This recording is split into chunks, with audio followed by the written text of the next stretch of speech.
जो है हम लोग पढ़ने चल रहे हैं बेटा charging method and Coulomb's law कि चार्ज क्रिएट कैसे हुआ उसके बारे में बेसिक बातें, फ्रिक्शन मेथड और फिर कंडक्शन में करता है, परमिटिविटी क्या होती है, परमिएबल, और उसके साथ हम लोग जानेंगे डाइलेक्ट्रिक कांस्टेंट क्या किया जाए, कैसे मतलब डिसबैलेंस किया जाए प्रोटॉन और इलेक्ट्रॉन के नंबर को। प्यारे साथियों नमस्कार, स्वागत आप सभी दोस्तों का आपके इस प्यारे online platform Bihar English medium Vidyakul पर।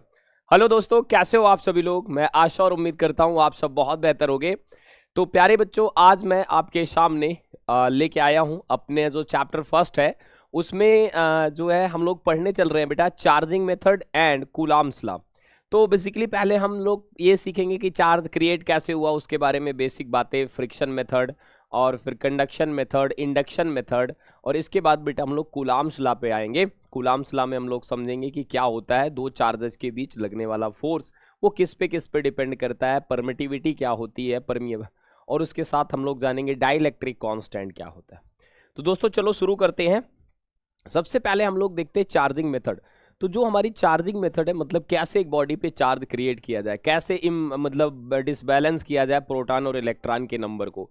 क्योंकि एक बॉडी पे पॉजिटिव चार्ज तब क्रिएट होता है जब इलेक्ट्रॉन कम हो जाते हैं प्रोटॉन से, और एक बॉडी पे नेगेटिव चार्ज तब क्रिएट हो जाता है जब इलेक्ट्रॉन ज़्यादा हो जाते हैं प्रोटॉन के नंबर से। तो दोस्तों इस बात को हम लोग समझने चलते हैं। सबसे पहले हम लोग जानेंगे कि जो चार्जिंग की मेथड है, हाउ टू क्रिएट चार्ज, वो हमारी तीन तरीके की होती है। ठीक है दोस्तों, यहाँ पे अगर मैं बात करूँ फर्स्ट मेथड तो that will be friction method. ठीक है, फर्स्ट जो हमारी इसमें आती है प्यारे साथियों वो है फ्रिक्शन मेथड, फ्रिक्शन मेथड। और अगर हम सेकेंड की बात करें तो वो हो जाती है सिंपली कंडक्शन मेथड। सेकेंड वाली हो जाएगी दोस्तों कंडक्शन मेथड। ठीक है, कंडक्शन मेथड तो ये बहुत आसान भी होती है। ठीक है, फ्रिक्शन में हमें थोड़ा ज़्यादा ही एनर्जी देनी पड़ेगी, इन केस इसको भी समझेंगे। और थर्ड वन जो बहुत ज़्यादा इंपॉर्टेंट है दैट इज इंडक्शन मेथड। मैं यहीं आपको क्लियर कर दूं कि इंडक्शन मेथड जो हमारी है ना, इसमें हमें दो बॉडीज को डायरेक्ट कांटेक्ट में लाने की ज़रूरत ही नहीं पड़ती है। यहाँ पे फ्रिक्शन मेथड में कांटेक्ट होता है, इसमें भी कांटेक्ट करते हम लोग वायर के थ्रू किसी कंडक्टर, लेकिन इसमें हम लोग बिना टच किए बॉडीज को चार्ज कर सकते हैं।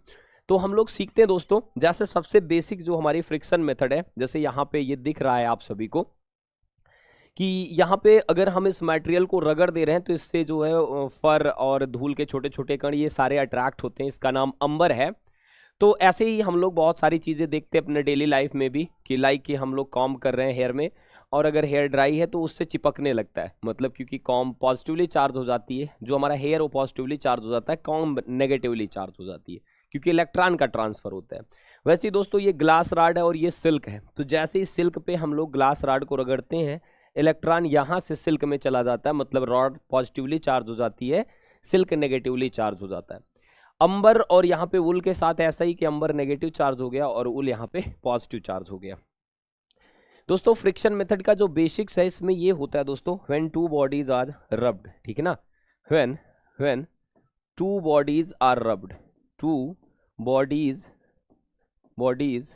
आर रब्ड, ठीक है ना, अगर दो बॉडीज रब की जाती हैं, rubbed over each other, electron transfers from one body to another body, electron transfers, ठीक है ना,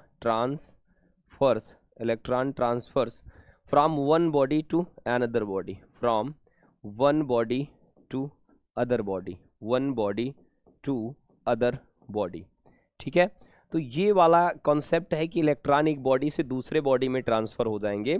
और अगर ऐसा हो गया दोस्तों तो जिस बॉडी से इलेक्ट्रॉन जाएंगे, लेट्स से कि इधर ट्रांसफर हो गए, तो इस बॉडी पे मान लो कि 5 इलेक्ट्रॉन भाग गए इस साइड, तो इस पे 5 पॉजिटिव चार्ज आ जाएगा, लेट्स से कि 5 पॉजिटिव चार्ज आ गया, और इस पे 5 इलेक्ट्रॉन आ गए तो इस पे 5 नेगेटिव चार्ज आ गया। तो दोस्तों इस बॉडी पे अगर total n number of electron जा रहे हैं तो इस पे पॉजिटिव चार्ज आ गया एनी का, और इस पे सेम नेगेटिव चार्ज आ गया दोस्तों माइनस क्यू का, दैट इज माइनस एनी, और यहाँ पे n number of electron transfer हो रहे हैं। डेफिनेटली दोस्तों जहाँ पे इलेक्ट्रॉन जाएंगे वहाँ पे मास ज़्यादा हो जाएगा, मतलब ये कंपेरेबली इतना ज़्यादा नहीं विजुअल है, इतना ज़्यादा नहीं इसको हम लोग समझ सकते हैं, लेकिन फिर भी ये बॉडी में इलेक्ट्रॉन धंस रहे हैं तो ये बॉडी थोड़ी सी हैवी मानो और इसका मास थोड़ा सा कम हो जाएगा। लेकिन दोस्तों इलेक्ट्रॉन का मास क्योंकि बहुत नेग्लेजिबल होता है तो मास पे बहुत खास फर्क नहीं पड़ता, पर कैलकुलेशन वाइज हम इतना तो एक्सपीरियंस कर रहे हैं कि इसका मास बढ़ जाएगा और इसका घट जाएगा। प्यारे साथियों, ये होती है हमारी फ्रिक्शन मेथड। यहाँ पे अगर कहें कि इलेक्ट्रॉन ट्रांसफर ही कैसे होता है, तो अल्टीमेटली दो बॉडीज को रब कर रहे हैं, वर्क डन हो रहा है यहाँ पे एक्सटर्नली, तो हीट प्रोड्यूस हो रही है और मान सकते हैं कि हम उसकी वजह से यहाँ पे इलेक्ट्रॉन का ट्रांसफर हो जा रहा है। दोस्तों अगर हम यहाँ पे ना अगला कॉन्सेप्ट देखें, that is charging by conduction. तो कंडक्शन मेथड से चार्जिंग कैसे होती है, ये बहुत बेसिक सा है कि अगर मान लो कि एक बॉडी है यहाँ पे सिंपल सा कॉन्सेप्ट ये हम समझेंगे कि लेट्स से कि यहाँ पे एक बॉडी है ए और ये बॉडी है बी। दोस्तों यहाँ पे ना दोनों का साइज सेम है, ऑलमोस्ट हम मान ले रहे हैं मटेरियल सेम है, तो यहाँ पे इलेक्ट्रॉन का ट्रांसफर अगर हमें करना, लेट्स से कि ये हमारी नेगेटिवली चार्ज है और ये हमारी न्यूट्रल बॉडी है। तो दोस्तों अगर हम लोग यहाँ पे इसको एक वायर से अटैच कर देते हैं, कंडक्टर वायर से, तो यहाँ पे क्या होगा, ये बॉडी चूंकि इस पे जीरो चार्ज है इसलिए ये हाई पोटेंशियल पे है, कॉन्सेप्ट हमारा यही बनेगा, और ये लो पोटेंशियल पे है, तो इलेक्ट्रॉन लो पोटेंशियल से हाई पोटेंशियल ट्रांसफर होते हैं। दोस्तों थोड़ी देर बाद का सीन क्या होगा कि यहाँ पे हमारी बॉडी का दोनों का पोटेंशियल सेम हो जाएगा दोस्तों जो भी है, और इलेक्ट्रॉन का ट्रांसफर यहाँ पे रुक जाएगा। अब थोड़ी देर बाद का ये सीन बन रहा है साथियों कि ये जो कनेक्शन हमने किया था अब दोनों का पोटेंशियल सेम है। जैसे कि इस बॉडी पे पोटेंशियल था 1 2 3 4 5 इलेक्ट्रॉन का नेगेटिव चार्ज था, या हम यहाँ पे कह सकते हैं ये 5 इलेक्ट्रॉन का नेगेटिव चार्ज है, या फिर यहाँ पे 6 इलेक्ट्रॉन का नेगेटिव चार्ज है, तो यहाँ पे 3 इलेक्ट्रॉन का नेगेटिव चार्ज हमारे पास में देखने को मिल जाएगा, यहाँ पे भी 3 इलेक्ट्रॉन का नेगेटिव चार्ज देखने को मिल जाएगा। जैसे इसका चार्ज है 0 और इसका चार्ज है -6e, तो दोनों को जोड़ देते हैं दोस्तों। दोनों को अगर हम लोग जोड़ देते हैं 0 + -6e डिवाइडेड बाई 2, तो यहाँ आ जाएगा -3e का चार्ज इस बॉडी पे, और सेम हमारा इस पे भी आ जाएगा -3e का चार्ज, राइट दोस्तों। और अब पोटेंशियल सेम हो जाएगा तो दोनों बॉडी में चार्ज का जो ट्रांसफर हो रहा है वो रुक जाएगा। तो यहाँ पे एक टाइम के बाद यहाँ पे पोटेंशियल क्या हो जाएगा दोस्तों, सेम हो जाएगा, तो फिर चार्ज का फ्लो रुक जाएगा। जब पोटेंशियल सेम हो गया दोस्तों तो चार्ज का फ्लो रुक गया, और यहाँ पे इक्वली हमें चार्ज देखने को मिल रहा है अगर एक बॉडी न्यूट्रल है तो। इन केस कुछ भी रहे दोनों पे चार्ज इक्वल डिस्ट्रीब्यूट हो जाएगा, बशर्ते इसमें साइज वगैरह देखनी हमें पड़ेगी, कैपेसिटेंस भी देखना पड़ेगा।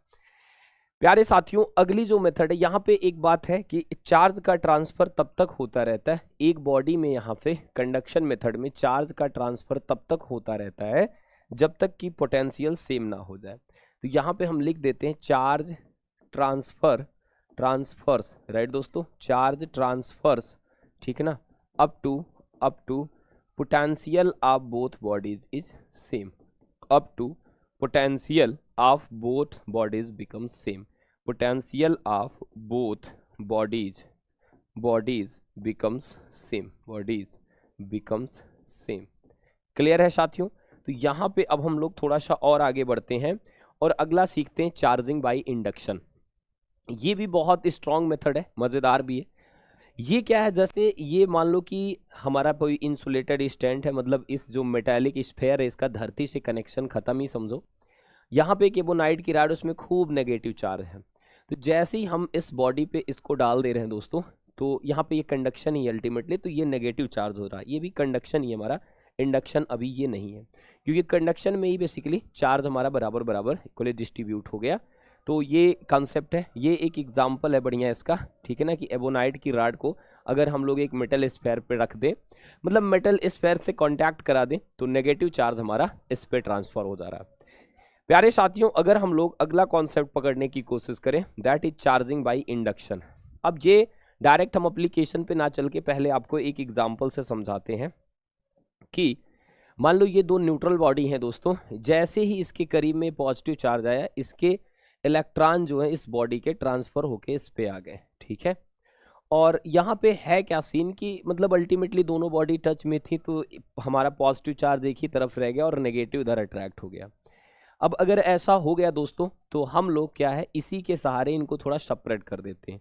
तो इस बॉडी पे नेगेटिव चार्ज आ गया, इस बॉडी पे पॉजिटिव चार्ज आ गया, और ये जस्ट ये टच भी नहीं है बैलून, इससे बैलून बस इसके करीब में है, और दोनों को सेपरेट करके हम लोग नेगेटिव पॉजिटिव चार्ज क्रिएट कर दे रहे हैं इन स्फेयर्स पे।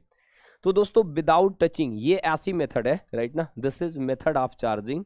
अगर हम इंडक्शन की बात करें दोस्तों, this is method of charging, method of charging, ये चार्जिंग की वो मेथड है, ठीक ना, this is method of charging in which contact of two bodies is not required, in which contact of two bodies, contact is not required, right दोस्तों, not required। तो इसमें contact की रिक्वायरमेंट नहीं रहती है। तो फिर इसमें होता क्या है दोस्तों, इसमें होता है यहाँ पे पास लाने से चार्ज ट्रांसफ़र हो जाता है, और ये जब चार्ज ट्रांसफ़र हो जाता है तो हम इसको सेपरेट कर लेते हैं। तो प्यारे साथियों हम लोग इस कॉन्सेप्ट को भी समझ गए। अब हम लोग सीखने चल रहे हैं कि कूलाम्स लॉ क्या होता है। Actually coulombs law magnitude direction की बात करता है कि मतलब दो चार्जेस के बीच हमारा अल्टीमेटली कितना फोर्स लग रहा है इलेक्ट्रोस्टैटिक, उसके बारे में बात करता है। क्योंकि हम जानते हैं कि दो चार्ज जो होते हैं वो एक दूसरे को अट्रैक्ट या रिपेल करते हैं, बशर्ते उन पे चार्ज की पोलरिटी क्या, अगर दोनों पे सेम पोलरिटी है तो रिपल्शन होगा, दोनों पे अपोजिट पोलरिटी है तो अट्रैक्शन होगा। पोलरिटी से यहाँ मतलब हो गया चार्ज के साइन से। तो दोस्तों यहाँ पे ना अगर हम समझने की कोशिश करें कि हमारे पास दो चार्ज हैं, ये चार्ज लेट से कि Q1 है और ये चार्ज हमारा क्या है Q2 है। तो यहाँ पे हम लिख दे रहे हैं this is charge Q1, this is charge Q2, और इनके सेंटर के बीच की जो डिस्टेंस है दोस्तों वो मान लेते हैं कि यहाँ पे R है। इनके सेंटर के बीच की जो डिस्टेंस है वो हमारी R है। तो जो इनके बीच फोर्स लगता है दोस्तों इलेक्ट्रोस्टैटिक अट्रैक्शन या रिपल्सन, वो डिपेंड करता है इन चार्जेस के प्रोडक्ट पे और साथ में बीच की डिस्टेंस पे।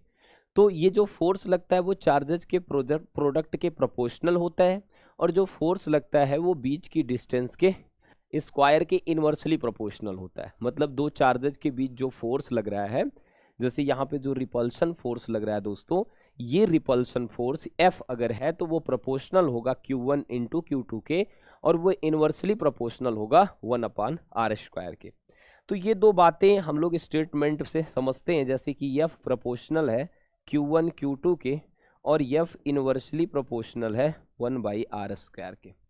तो ये जो हमारा कूलाम्स का लॉ है दोस्तों, ये क्या कहता है, इलेक्ट्रोस्टैटिक, राइट ना, इलेक्ट्रोस्टैटिक अट्रैक्शन और रिपल्शन फोर्स, इलेक्ट्रोस्टैटिक अट्रैक्शन और रिपल्शन फोर्स, अट्रैक्शन और रिपल्शन फोर्स, राइट दोस्तों, रिपल्शन फोर्स, ठीक ना, between two charges, repulsion force, ठीक है, repulsion force between two charges, between two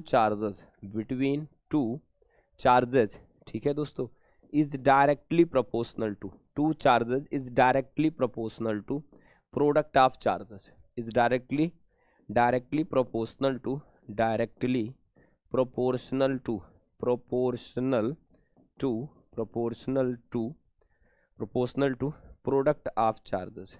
product of charges, and it is inversely proportional to square of distance between the charges, and it is inversely proportional to square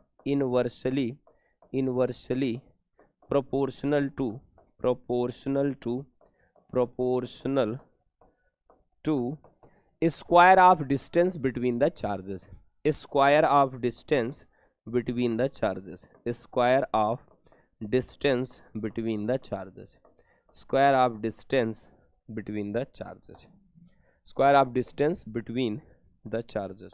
between the charges, ठीक है दोस्तों। ये basically दो charges के बीच, दो point charges के बीच लगने वाले फोर्स के बारे में बात करता है। तो दोस्तों यहाँ पे हम समझते हैं कि अगर हमारे पास दो चार्ज हैं Q1 और Q2, इनके सेंटर के बीच की डिस्टेंस हमारी स्मॉल r है, तो ये जो रिपल्शन फोर्स लगेगा along this line joining the centre of charges F, ये हमारा कहीं ना कहीं डिपेंड कर रहा है प्रोडक्ट ऑफ चार्जेस पे, और F हमारा जो है इन्वर्सली प्रोपोर्शनल है square of distance between charges के।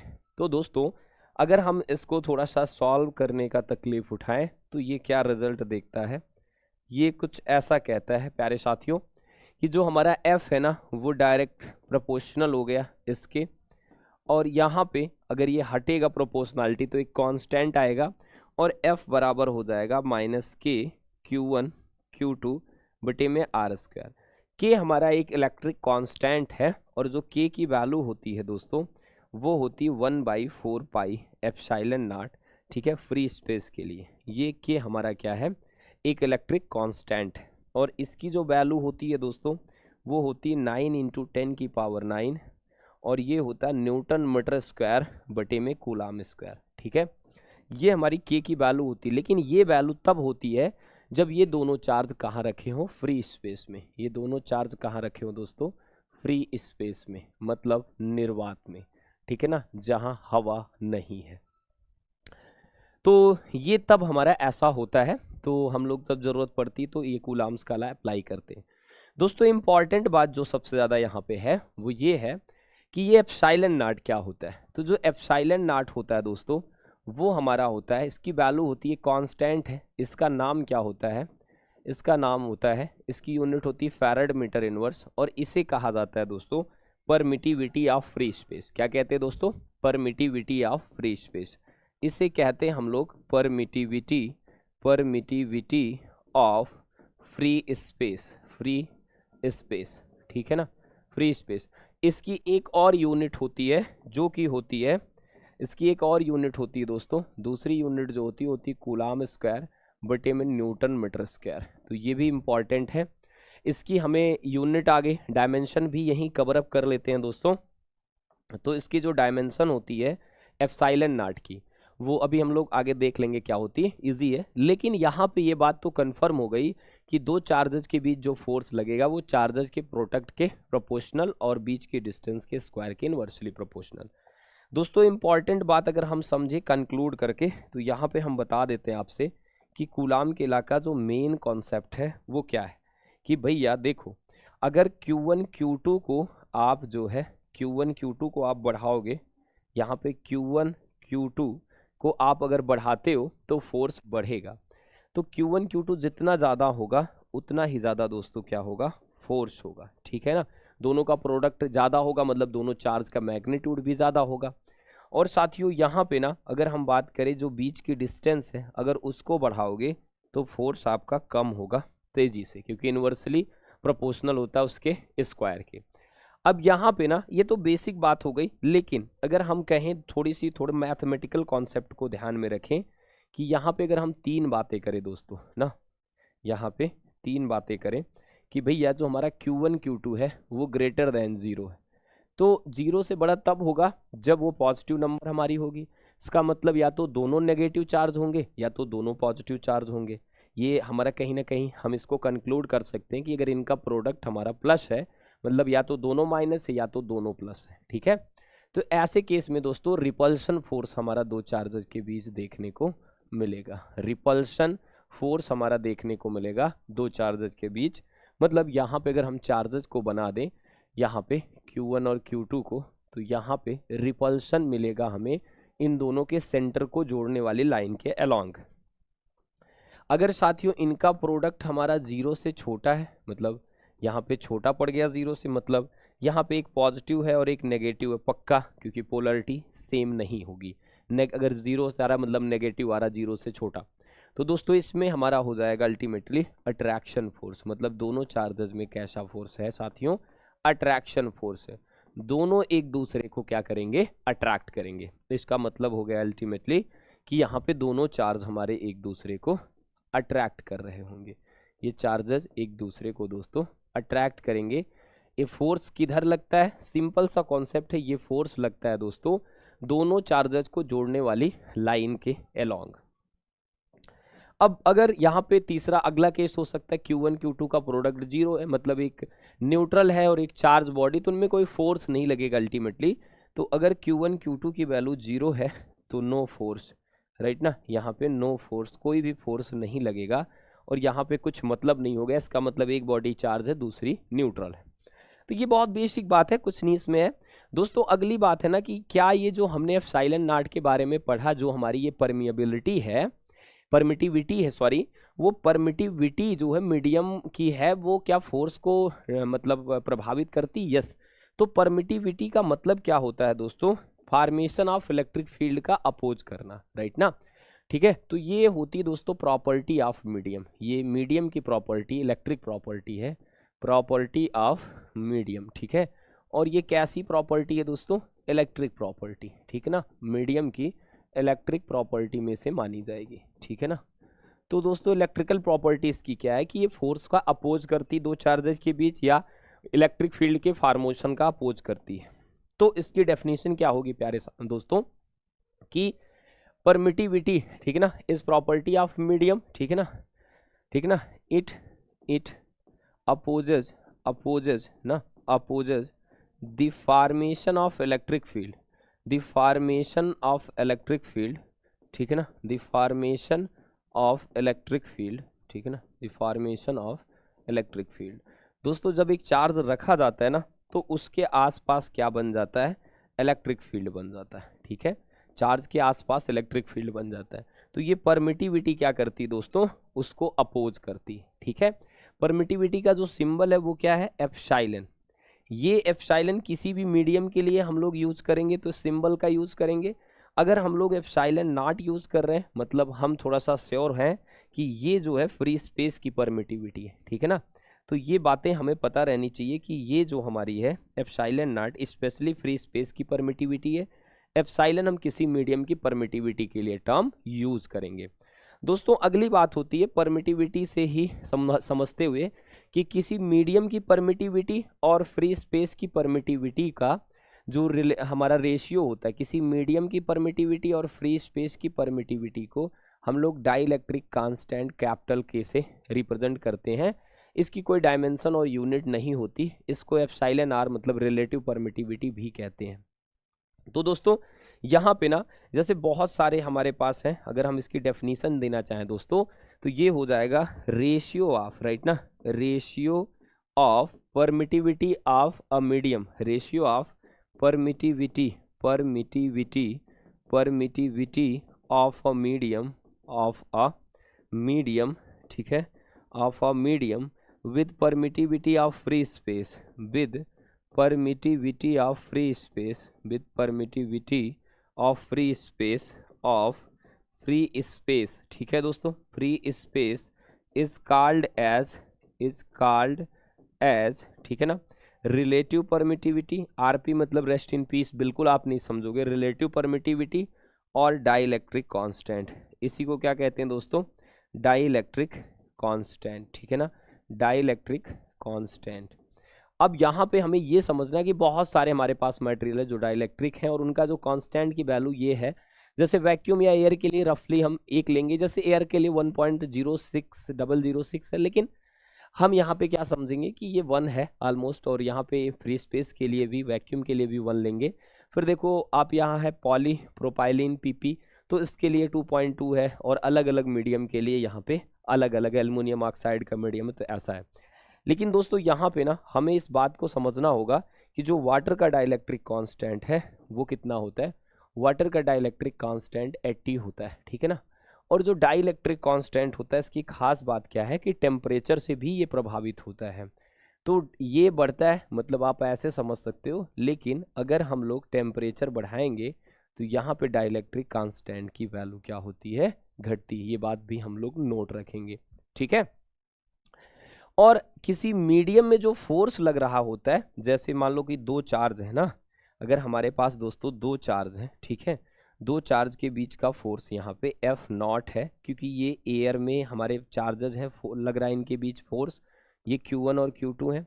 और अगर यही दोनों चार्ज दोस्तों ऐसे मीडियम में रखे हैं कि जिसका डाइलेक्ट्रिक कांस्टेंट के परमिटिविटी एप्सिलॉन है, या फिर यहाँ पे हम कह सकते हैं जिसका डाइलेक्ट्रिक कांस्टेंट 1 और permittivity of free space ultimately, तो दोस्तों इन दोनों फोर्स में एक रिलेशन होता है कि जो हमारा F0/F होता है ना, वो कैपिटल K के बराबर होता है। ये बहुत इंपॉर्टेंट है, क्योंकि अगर मान लो कि 2 चार्जेस के बीच हमारा वाटर में फोर्स लग रहा है 1 न्यूटन, तो वही हमारा एयर में लगेगा लगभग 80 न्यूटन। ठीक है, तो ये बातें हमें पता होनी चाहिए। ठीक है, अब यहाँ पे दोस्तों हम लोग एक न्यूमेरिकल करने की कोशिश करते हैं। यहाँ पे न्यूमेरिकल क्या है कि 2 पॉइंट चार्ज हैं जिनके चार्जेस 9e और e है दोस्तों, और उन्हें रखा गया है 16 सेंटीमीटर की डिस्टेंस पे। तो हमें बताना है कि स्मॉल क्यू को हम कहाँ रखें कि वो इक्विलिब्रियम में हो। तो ऑब्वियसली दोस्तों ये क्वेश्चन तो बहुत ही शानदार और प्यारा है। हम इसे दो मेथड से करेंगे, एक ऐसी भी मेथड जो आप कभी भी ना भूलो। ठीक है, जैसे यहाँ पे जो चार्जेज हैं दोस्तों वो 9e है और यहाँ पे e है। तो ऑब्वियसली जो यहाँ पे क्यू चार्ज रख रहे हैं हम लोग बैलेंसिंग के लिए, उसे हम कहाँ रखें। तो लेट्स से कि हम क्यू को यहाँ रख दे रहे हैं, मतलब यहाँ से जो डिस्टेंस है वो x हमने मान लिया, यहाँ से जो डिस्टेंस है वो y मान लिया। मतलब जो कुल डिस्टेंस यहाँ पे इनकेस इनके बीच की डिस्टेंस है वो 16 सेंटीमीटर है।